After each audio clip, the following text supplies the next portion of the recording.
Hello, my name is Liza, and today I'd like to share with you how I made this wood look, hand-painted look, faux Easter egg.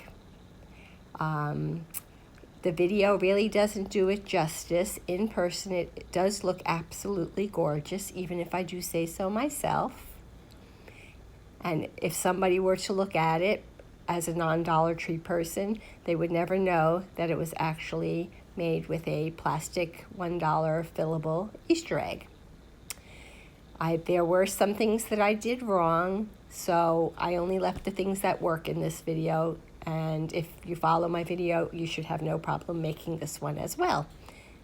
So what you're going to need from the DollarTree is one of these large Easter eggs.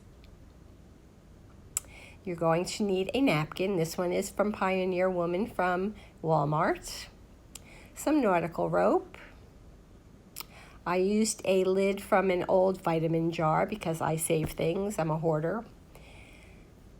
You'll also need some of these pearl jot stickers,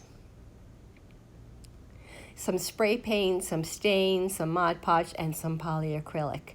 The first thing I did was I spray painted the egg. It's very important to have a base coat of something on so that the stain will stick. Next, I took the Minwax and only stained the bottom portion of my egg. In order to have my egg up on something, I actually created this little thing from a box that I was going to throw away. So once your bottom is stained, then you can add your napkin to the white top part. I cut out an oval that kept my two bunnies pretty much intact. And then it was a 2-ply napkin, so I separated the napkins, and I'm only using, of course, the part with the picture. I added Mod Podge to the egg, and I cut some slits into the napkin because it's an oval shape, and when you put it down onto the Mod Podge, it will be less crinkly. Also, I did use a piece of saran wrap over the napkin to help smooth it out without tearing the napkin, and then threw the saran wrap away. Once the Mod Podge was all dry, I put the top half of the egg onto the bottom half, and then I had to add stain along the napkin and the bottom portion so that it looked like it was a one-piece egg. And then I left it all outside to dry. And then when I wanted something to trim the white portion out, that's where my little jot stickers came in. They will need a little assistance of some dabs of hot glue if you want them to stay forever.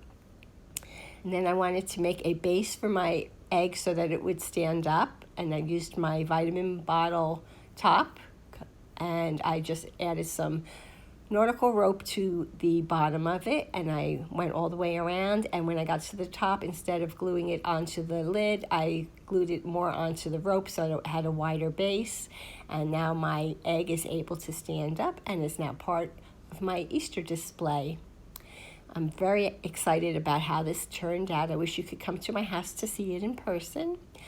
I hope you enjoyed my project. If you did, please give my video a thumbs up, leave me a comment, and as always, if you aren't already subscribing, please consider doing so. Thanks for watching. Take care.